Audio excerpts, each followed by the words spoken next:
선왕조 시대의 상이집트 마지막 왕인 나르메르는 베달나라 천하왕 천자 아래 즉위의 제후 상하 이집트를 통일한 제1대 파라오가 된 나르메르가 베달나라 시대 상이집트를 다스리던 천하의 작은 제후였음을 보여주는 도끼형 용부조 홍산옥기.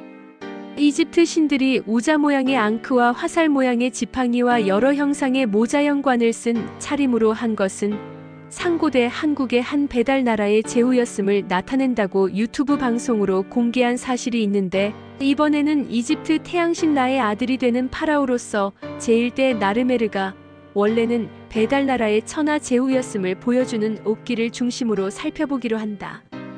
이번에 살펴보는 옥기는 홍산옥기로서 용이 새겨진 긴 도끼형 옥기이다.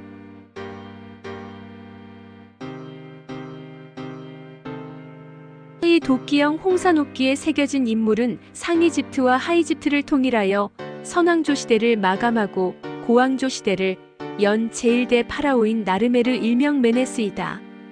나르메르에 대한 역사를 상징적으로 새긴 이집트 출토의 소위 방패형 석조물 부조가 있는데, 여기에는 서기전 3100년경 나르메르가 하이집트 왕인 와시를 굴복시킨 장면 등이 새겨져 있다. 여기 석조물 부조의 앞면에는 나르메르가 상이집트의 왕관을 쓰고 있고, 뒷면에는 하이집트의 왕관까지 쓰고 있어 상하 이집트를 통일한 왕이라는 것을 나타내고 있다. 물론 이 석조물의 뒷면에 새겨진 두 마리 사자가 긴 목을 교차한 모습은 수메르 지역의 유물에서도 나타나는 형식이 되어 수메르 문화가 이집트 문화에 영향을 미친 것으로 보인다. 나르메르 상을 새긴 도끼형 홍산옥기는 도끼 둘레에 한쪽에 6개씩 모두 12개의 벼슬을 새겨놓고 있으며, 앞면에는 양각으로 용을 새기고 음각으로 베달나라 시대 것으로 추정되는 문자와 함께 상이집트 파라오임을 나타내는 나르메르를 새기고 있으며, 뒷면에는 현대의 로마자 형태의 글자를 포함한 모두 38자의 문자를 음각으로 새겨놓고 있다. 물론 현재로서는 이 도끼형 홍산옥기에 새겨져 있는 문자들의 해독이 불가능한 상태로 후일을 기약하고, 여기서는 우선 도끼형 용부조 옥기에 새겨져 있는 도끼, 용 벼슬, 나르메르 상의 형태로 보아 나르메르의 신분을 판단해보고자 하는 것이다.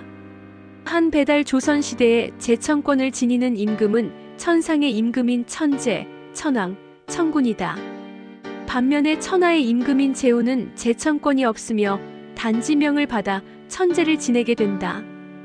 그래서 천재, 천왕, 천군은 천부삼인의 상징물인 거울, 방울, 칼을 모두 소지하지만 천하의 왕인 제후는 제천권이 없이 단지 백성만을 다스리는 직책이므로 천재나 천왕으로부터 천상의 제천권을 상징하는 거울과 방울은 하사받지 못하고 악을 처단하는 권한의 상징인 칼을 하사받는 식이다. 그런데 천하 백성을 다스리는 권력을 상징하는 물건으로 칼 외에 도끼가 있다.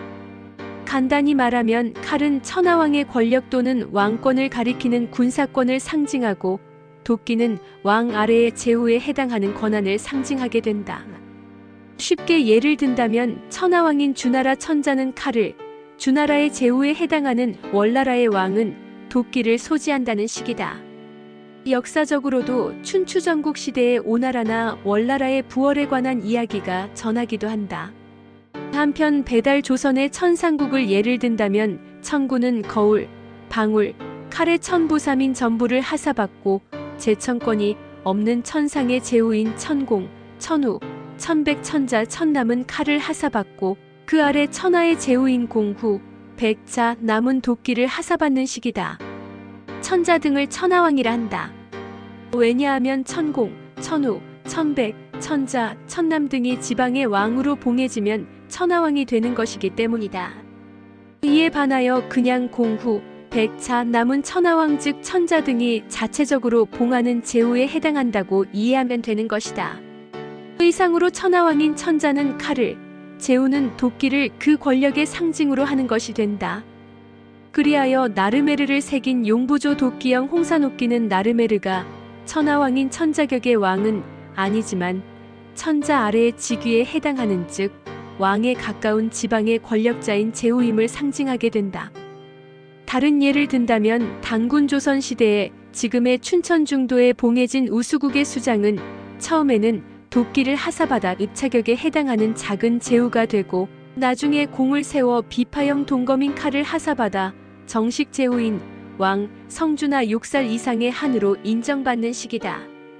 즉 이집트의 상하 지역을 통일하기 전에 나르메르는 상이집트를 다스리던 작은 제후격의 왕이라는 것이다. 그런데 선왕조 시대의 이집트 신들은 모두 제후 중의 후작이었음을 나타내는 화살형 지팡이를 짚고 다린 손에는 제후 후를 나타내는 우자 모양의 앙크를 손에 쥐고 있다. 이렇게 이집트 왕들은 제후 후에 해당하는 지방의 왕이 되는데 배달 조선 시대의 직위로 따진다면 한 아래의 작은 제후에 해당하는 왕이 된다. 즉 배달 조선의 제후인 한이 봉한 제후가 되는 것이다. 단군 조선의 예를 든다면 천왕격인 사만 아래 제후국으로 구려, 진번, 부여, 청구, 남몽골, 숙신, 개마예, 서회, 엄낭낭 협야 등이 있는데 이들 제후들이 봉하는 작은 제후에 해당하는 것이다. 다시 말한다면 한배달 나라의 제후국이 되는 수메르 지역의 우르국이나 사나바국인 인도 지역의 하라파국에서 봉한 제후라는 것이다. 현재로서는 이집트 선왕조 시대의 소위 이집트 신들을 제후로 봉한 주체가 역사적으로 어느 나라 누구인지 불명이다.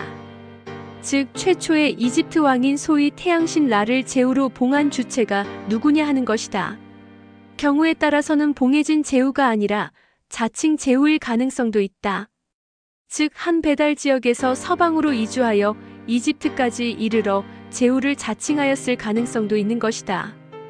그런데 배달나라 시대의 유물이 되는 홍산옥기에 상이집트의 마지막 왕인 나르메르를 도끼형에다 새긴 것을 보면 이집트와 배달나라는 상호 교류하고 있었던 것이 된다. 그래서 묵시적으로라도 배달나라에서 제후로 인정한 것이 아닌가 하는 것이다. 물론 이 나르메르를 새긴 도끼형 홍산옥기의 제작 시기가 밝혀지면 배달나라 시대인 서기전 3100년경 이전에 작은 제후로 봉해지거나 또는 세습하거나 자칭한 것을 묵인한 것인지 아니면 단군 조선 시대에 이집트의 역사가 단군 조선으로 전해져 이를 기념으로 제작한 것인지 알 수 있을 것이다. 우선은 서기전 3100년경의 상하이집트를 통일한 상이집트의 마지막 왕인 나르메르를 새긴 도끼형 홍산옥기로 판단하면 통일 이전의 왕이므로 칼이 아닌 도끼를 하사받는 일반 제후의 아래 직위에 해당하는 지방의 왕이 되는 것이다. 즉 배달 조선의 소위 일반 천하왕인 한즉 천우가 아닌 천우 아래의 천하왕의 일반 제후인 후에 해당하는 지방의 왕인 것이다. 이를 방증해주는 사실이 이집트 신들이 한결같이 일반 제후 후를 나타내는 형태인데 한 손에는 화살 지팡이를 짚고 머리에는 벼슬을 쓰고 있어 상형문자인 후가 되고 다른 손에는 우자 모양의 앙크를 쥐고 있어 전체적으로 후를 나타내는 표음문자가 된다. 물론 화살 지팡이가 상징적으로 도끼나 막대 또는 회초리로 변형되어 가부장의 부를 나타내는 글자가 될 수 있다. 참고로 왕의 위계는 아래와 같으니 참조하시기 바랍니다. 천재 천왕 천왕 천군 천공 천우 천백 천자 천남 공후 백자남 천이 붙은 제후들은 천상의 천국 즉 상국인 천조에서 봉해진 벼슬이고 그냥 제후들은 천하의 왕이 봉하는 벼슬이 된다. 중국의 천자는 배달나라 단군 조선에서 봉하거나 윤허한 것이 되고 진시황이 왕 즉 천자가 아닌 황제라 하였고 이후 한나라 때부터 천자를 황제로 승격하여 천자 아래 왕을 봉하기 시작하였던 것이 된다. 원래 왕이라는 글자는 왕관 모양을 나타낸 글자인데 주나라 금문에서는 도끼 형태로 바뀌고 지금의 왕이라는 글자가 되었다.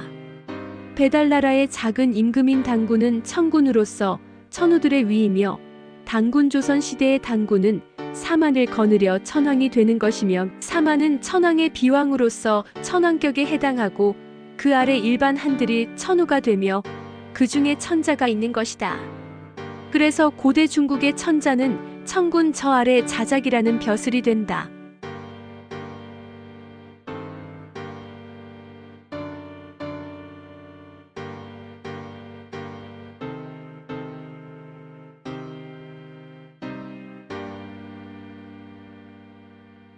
제세이와 홍익인간, 홍익인간 이화 세계, 억만세, 골자래,